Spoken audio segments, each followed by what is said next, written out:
Hey guys, I want to talk to you a bit today about buying fans. So I've had my rules for buying fans posted on various forums and groups and things like that, but I'm realizing there are a lot of people who are buying fans directly from me from YouTube who have not seen my fan buying instructions, and so I want to make sure that I put that out there. So here's how I do it. And this is also, you can also use these as recommendations for other people who are going to sell fans. So the first thing, the most important thing, is that I ask for a deposit before I pack and ship fans. The deposit is either $25 or 25%, whichever is higher. So let's say you buy a fan from me for $25, I would need a $25 deposit. Okay, you buy a fan at $50, $25 deposit. $100, $25 deposit. $200, $50 deposit. And that deposit is for your entire order, so if your fans total up to $200, you get the idea. It's not $25 a fan, it's for the total order. And deposit is non-refundable unless I make a mistake. If I make a mistake, obviously then there are situations under which I would refund your deposit, but it's not refundable for any decision that you make. And the reason that I do that is I used to get a ton of people who would say, I want this fan, I'm going to buy this fan from you. And they would say, okay, well, let me pack it up and get a shipping quote. So I go to storage or whichever shop the fan is at, dig the fan out, pack it up in a box with bubble wrap and styrofoam and all the things I use for packing, take it to FedEx, get the shipping quote. Let's say it's a $25 fan, the shipping is $30 to wherever, this person lives. Okay, take it back home. Now the fan's packed up in a box in my car, and I say, hey, your shipping is $30, you got to send me $55. And then I would either never hear from them again, or they'd say, I changed my mind, or they'd say, oh, that shipping is too much, can we do less? And so now I've got a fan packed up, and I took the time and money to go get the fan, unpack it from wherever it was stored, pack it up to ship it, take it to FedEx, get a quote, and now I can either undo all that work or leave it in a box where it's now taking up more space. And it was causing a lot of problems. I had a huge pile of fans packed and ready to ship, sitting in my dad's basement in the area under the little blender fan. And people, I hadn't heard from people weren't following through. And especially, you get a lot of collectors who are younger, who are kids, and say, oh, I want that. And then, oh yeah, I'll get it, and then they don't realize, how you follow through or whatever like that. And so it happened a lot, and so I started doing this deposit system, and it's worked great. I've never had to refund anybody's deposit. I've only had one case where the person didn't follow through. They bought, I think, $150 worth of fans for me and sent that'd be like a $37 deposit, something like that. And then after they sent the deposit, I packed the fans. The fans sat in my trunk for quite some time, and I didn't hear back from them until like 6 months later. And 6 months later, they were like, "Hey, I can't afford it. Just keep my deposit." And so I kept their deposit, and eventually sold the fans to somebody else. And they were, so it's worked out that way. And that's why. But again, so if you're going to buy something from me, you got to be prepared before I get a shipping quote. I need a deposit, because otherwise I'm not going to go get the fan, pack it up, take it for the quote, etc. Because that costs time and money. And I wish that I could afford to give away all of my time and money in fans, but I can't, and so I have to make decisions based on what works for that. So that's point one. We'll probably come back to that. Point two is my fans, if you're going to buy them from me and have them shipped, they start at $25. And the reason for that is that, as we just discussed, it costs time and money to pack and ship a fan. The packing materials cost money.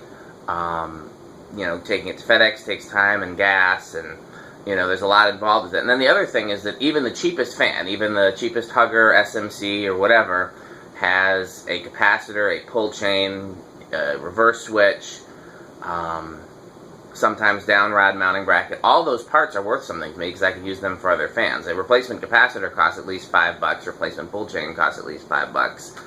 So I figured out, you know, what is it? Where am I losing money if I sell a fan for less than this amount? And that's $25. Anything less than that, and I'm losing money. It's cheaper for me to part out the fan, you know, sell the motor for scrap, and you know. And again, I wish I could just give everything away, but I can't. I have to make smart decisions, and so that's that. You know, sometimes for a fan like a Hugger that doesn't have a down rod or something like that, you can negotiate down to 20 with me, but it's not usually going to go less than that. Now, if you're going to buy fans from me in person, again, sometimes I'll go less. Usually I'm not going to go less than 20, but I will go a lot less on fans that are like a $100 fan, might be $40 for me if you buy it from me in person. You just got to ask. And the best way to buy stuff from me in person is to come to a Fanimation Group Trip and let me know at least 2 weeks ahead of time before the group trip, hey, I'm interested in buying this, can you bring it with? You know, then I'll definitely give people deals, you know. So that's a great way to get stuff from me for less. Other than that, stuff is priced based on what I have invested into it. You know, a lot of these fans were not cheap for me to buy, they're not cheap for me to store. You know, if they've had work done on them, they're not cheap for me to you know, to repair and replace parts and things like that.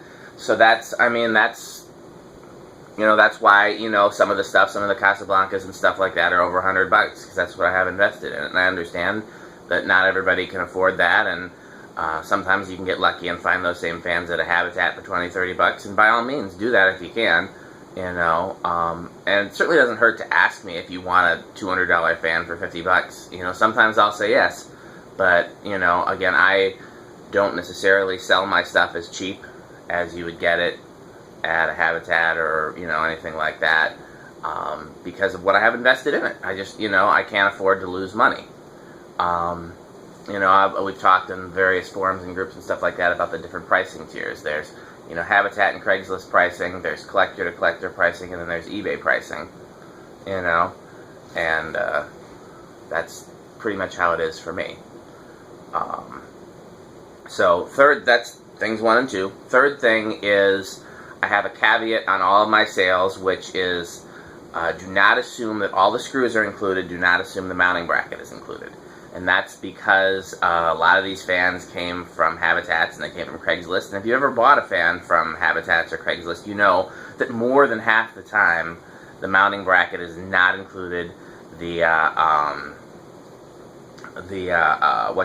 screws are not always included, you know, and I can't always give you something that I don't have. So if it didn't come with the mounting bracket, and I might not have a spare mounting bracket that fits it. If it didn't come with the screws, I might not have spare screws that fit it, you know.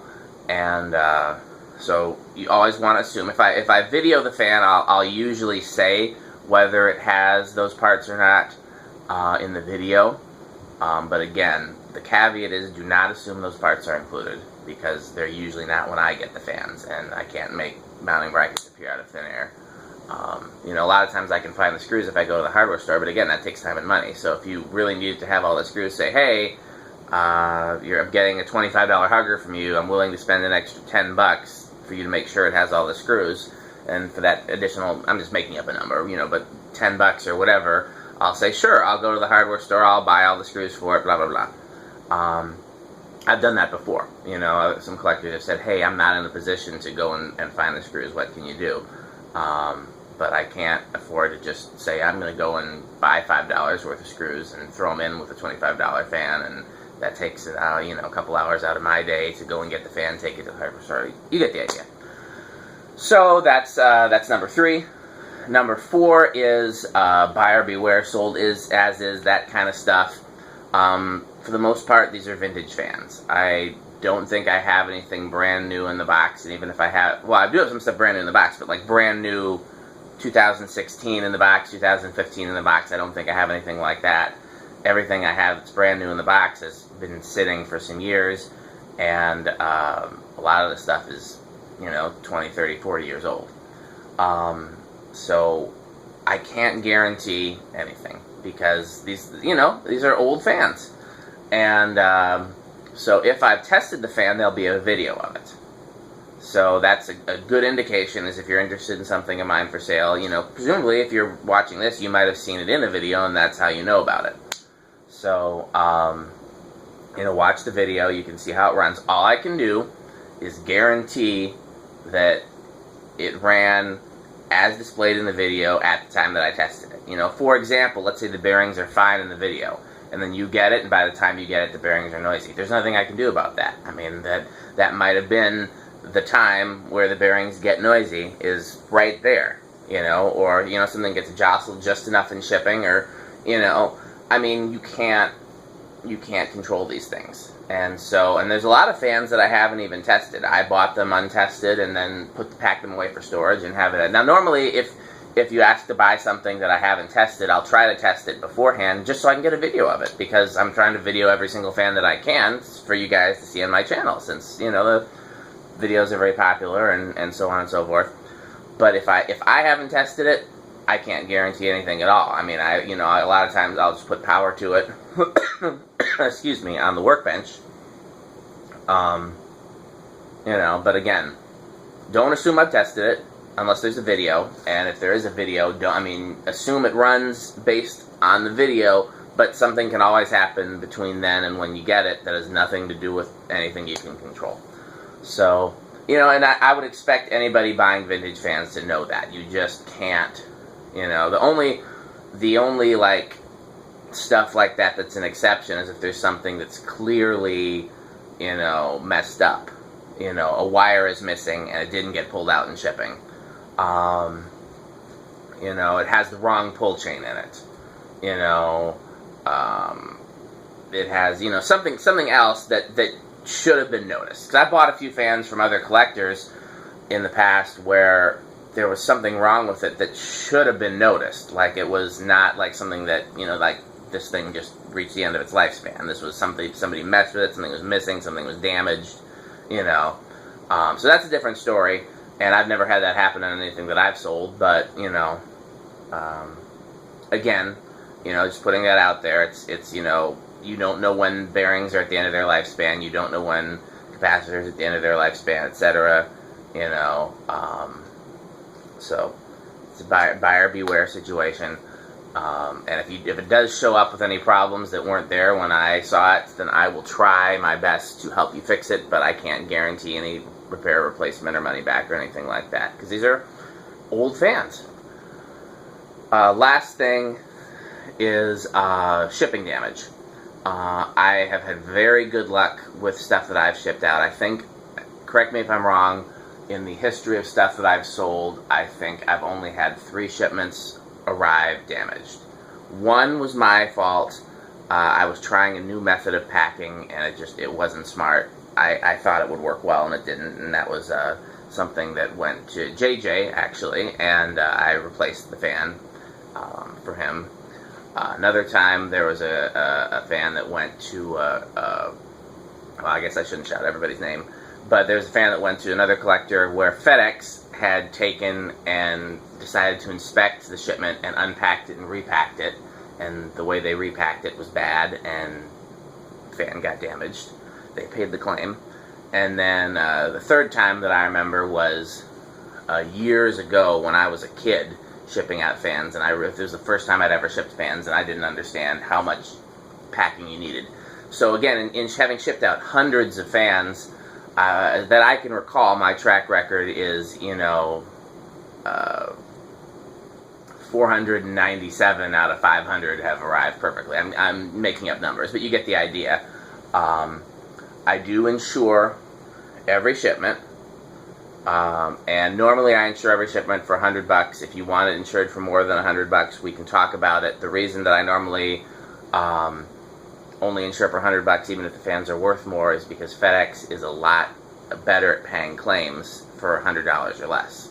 $100 or more, and they'll start to ask for the thing, and a lot of times, if it gets damaged, you don't want to give it up. You don't want to give it to FedEx. You just want some money back, and then you'll fix it yourself.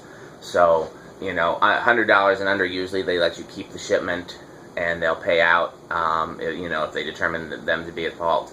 over $100, and a lot of times they'll say, okay, well, give us the package and we'll pay what you insured it for.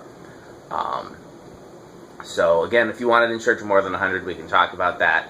It's $100 per package, so if you got a $200 fan, sometimes it's smart to ship it in 2 packages and then problem solved.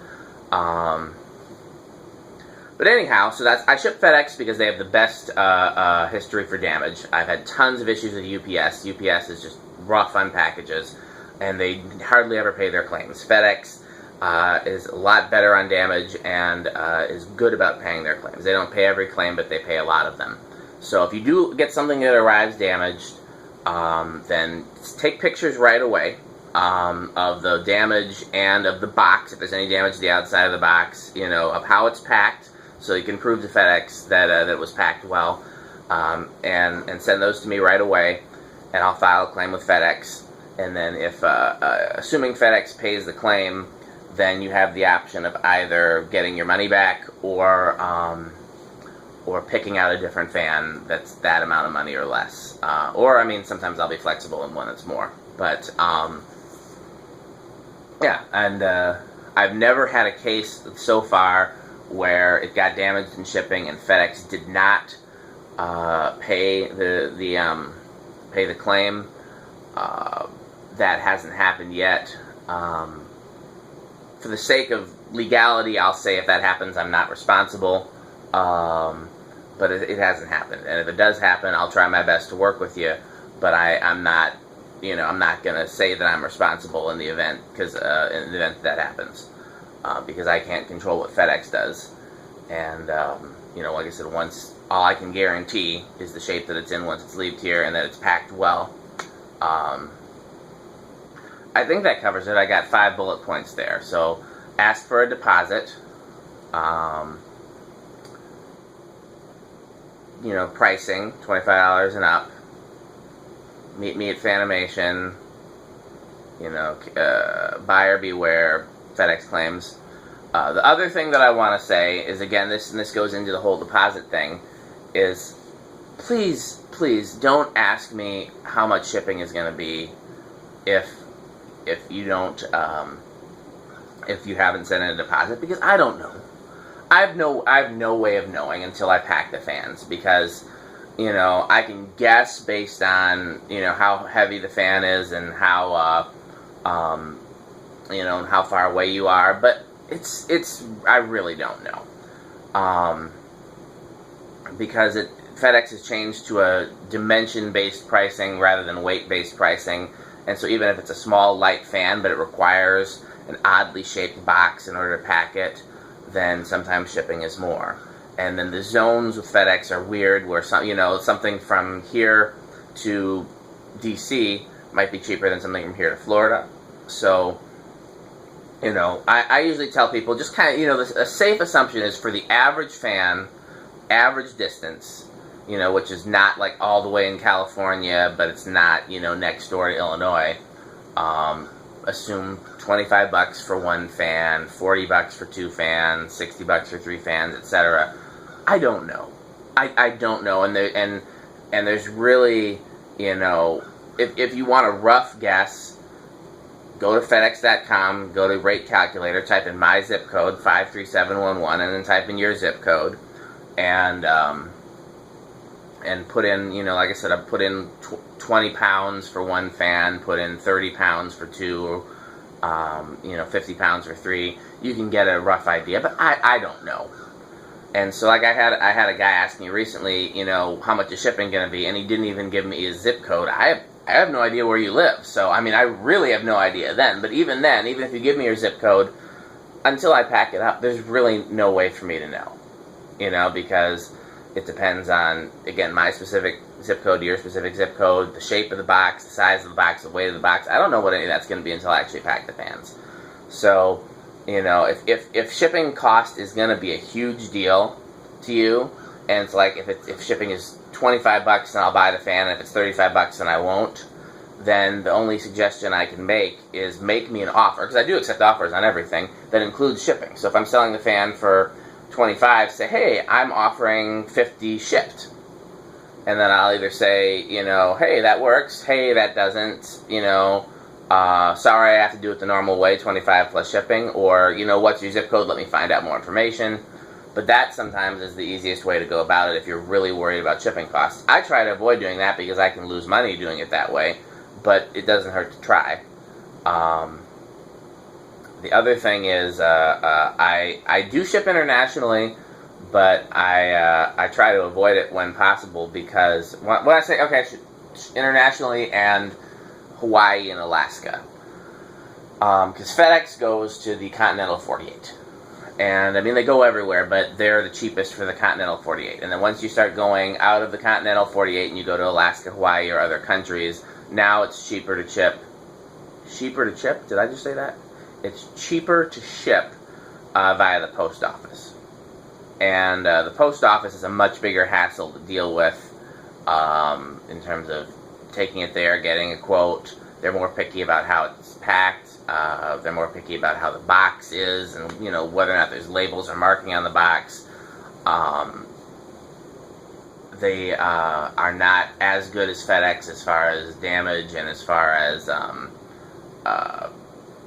loss or taking, you know, 2 months to show up. You know, so I generally try to avoid that. But if you're international, or if you're in Hawaii or Alaska and you're really interested, you know, contact me and we'll make it work. Just keep in mind, I don't offer any guarantees then. You know, again, first of all, shipping is going to be a lot more. Shipping is going to be like $100 at least, depending on your country, you know, for one fan. So, you know, keep that in mind. Second thing being, I don't offer any guarantees whatsoever. If the package gets lost, sorry. If the package gets damaged, nothing I can do. You know, I do insure when I ship with the post office, and I will file a damage claim, but again, dealing with them is a lot different than dealing with FedEx. So it's really buy at your own risk. I have shipped, you know, I mean, I've shipped dozens of packages internationally, a lot of organ parts and stuff like that. As far as fans go, I'm trying to think of how many. I've sold quite a few to Canada. I've sold a couple to Hawaii. I can't remember if I've ever sold any across the pond.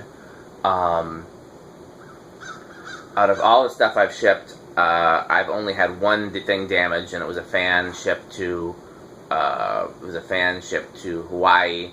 and it was well packed, and I don't know how it ended up damaged. It was just one of those weird things, and I think I filed a claim with the post office and never heard back. I can't remember. As it turned out, the guy that got it was able to fix it or replace a damaged part or something like that, so it wasn't a big deal. But, yeah, the post office was not easy to deal with the way that FedEx is in the event of that happening. So, like I said, I can't guarantee anything. You know, it's buy at your own risk. If it doesn't show up, I'll do my best to file a claim, track it down, etc., but I can't guarantee anything. You know, so on and so forth. Okay, I'm trying to think if we've covered all the bullet points, because, you know, again, I'm getting asked these questions a lot lately. So I'll try to post in the video descriptions, I'll try to post a synopsis of what we talked about. And again, these are good suggestions for anybody else who's selling fans. You know, I definitely recommend taking a deposit unless it's somebody you've dealt with dozens of times before. You know, I definitely recommend the same things as far as, you know, shipping, insurance, and all that. Again, you know, it definitely, I definitely, you know, recommend dealing with FedEx instead of the other carriers. I've had my best experiences with them. I've had plenty of bad experiences with them too, but definitely fewer bad experiences than the other carriers. If there's anything I didn't cover, if you have any questions, leave a comment below. And as always, thanks for watching.